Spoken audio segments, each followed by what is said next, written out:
안녕하세요. 예피입니다. 이스라엘에서 아직 기독교 신자가 아닌 사람에게 예수 그리스도를 전도하는 것은 곧 범죄에 해당할 수 있습니다. 유나이티드 토라 주데이즘 크네셋의 멤버에 해당하는 모셰 가프니와 야고포 아셔 의원은 예슈와 하마시아흐, 즉 예수 그리스도에 대해서 말할 때 그 전도 대상이 성인인 경우 징역 1년, 전도 대상이 미성년자인 경우는 징역 2년에 처하는 법안을 제안했습니다. 가프니의 제안은 미성년자가 부모의 동의 없이 종교를 개정하는 것이 가능하기 때문에 히브리어 온라인 비디오를 통해 사역을 해오고 있는 예수에 대한 복음 전파를 금지시키려는 것입니다. 최근 몇 년 동안 이스라엘의 많은 지역에서 기독교 사역자들은 온라인을 통해 복음을 전파해오고 있습니다.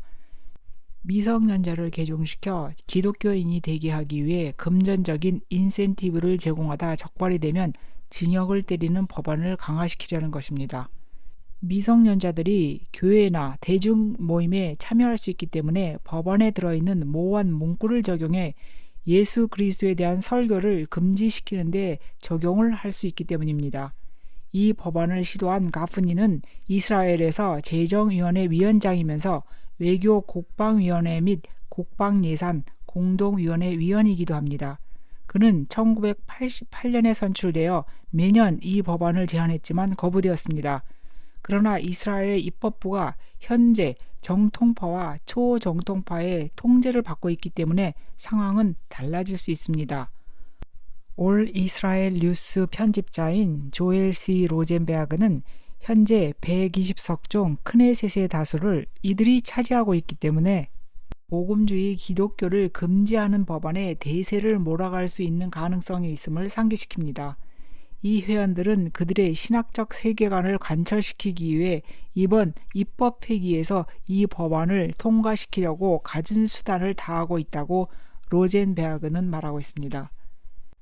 벤자민 니타냐후 이스라엘 총리는 이란 정권의 핵무기 건설 중단을 시키는 것과 사우디아라비아 왕국과의 평화 구축을 논의하는 것, 그리고 미국 경제 둔화에 따른 이스라엘 경제 강화 및 확장과 같은 대대적인 사업개혁을 통과시키려면 그는 다수 의원의 요구를 일정 부분 들어줘야 하는 입장에 처했습니다.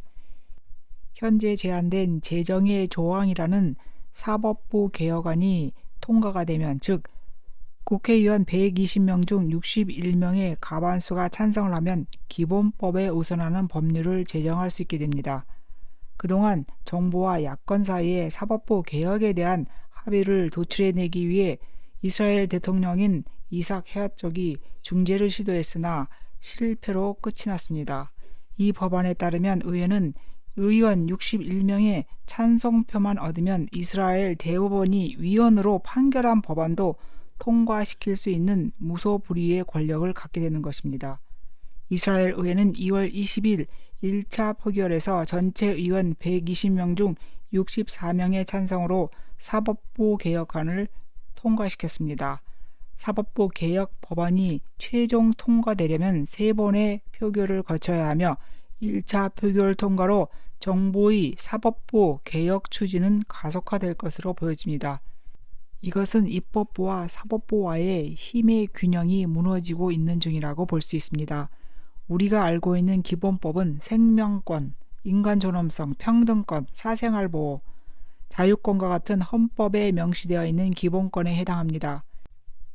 이스라엘은 1995년 기본법이 이스라엘 대법원에 의해 제정이 되었는데 이번에 통과된 제정의 조항은 위헌이 되더라도 크네세트가 법률을 제정 가능하게 하도록 하는 장치이기 때문에 정부가 절대 권력을 갖게 되어 민주주의는 죽게 되는 위험에 처하게 됩니다. 이렇게 되면 이스라엘에서 헌법 역할을 하는 기본법을 심사할 대법원의 권한도 박탈되며 법관 임명위원회 구성에 대한 정부의 영향력은 극대화됩니다. 법안이 최종 통과되면 의회 다수파의 지지를 받는 정부가 법관 임명부터 개헌에 이르기까지 입법과 사법 부분에서 극단적인 영향을 행사할 수 있게 됩니다. 미국의 유대인 법률 전문가들은 네타냐후의 이러한 결정을 경고하고 나섰으며 이스라엘 시민들은 현재까지 12주째 거리에서 이 사법개혁안에 반대의 목소리를 내며 시위 중에 있습니다. 지난 3월 11일에는 50만 명이 참여해 이스라엘 역사상 최대 규모의 시위가 벌어졌습니다. 모든 법을 제정할 수 있는 절대적인 권한을 크네세트가 가지게 된다면 이들이 추구하고 있는 예수를 전파하는 것을 금지하도록 제정하는 것도 결국은 시간 문제가 될 수 있으며 이는 이스라엘에게 또 다른 하나님의 경고로 다가갈 수 있습니다.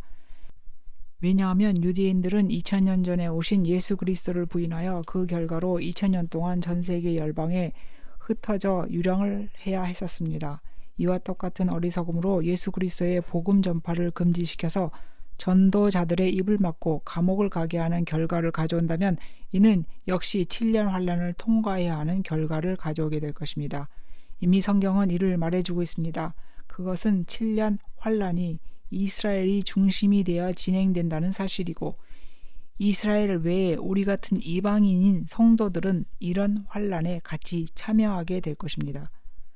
이것이 결국 유대인들이 야곱의 환란의 때를 통과해야 하는 이유가 될 수 있으며 선지자 스가랴가 말한 대로 7년 환란이 끝났을 때 이스라엘은 그들이 예수를 메시아라고 부르짖으며 예수에 대해 그들이 한 행위를 보고 애통해하게 될 것이라고 말하고 있습니다.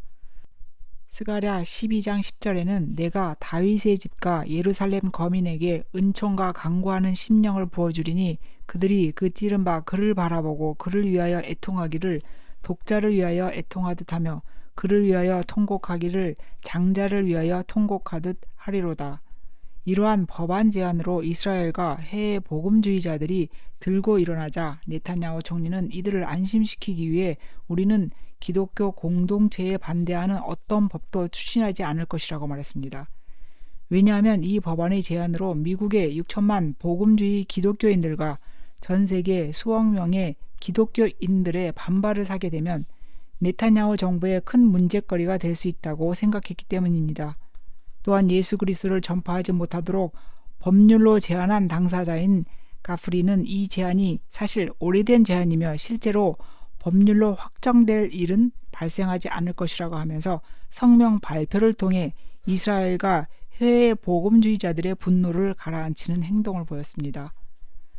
전 국제종교 자유대사인 샘 브라운백은 세계 인권헌장 18조에 명시되어 있듯이 자신의 신앙을 결정할 권리와 함께 종교의 자유를 보장한다는 헌장에 이스라엘도 서명을 했다고 말하고 있습니다. 그러나 이 시대를 살고 있는 성도들은 종교의 자유를 보장하는 법적인 시스템이 장차 오는 짐승의 시대에 붕괴가 될 것이라는 것을 잘 알고 있습니다. 시청해 주셔서 감사합니다.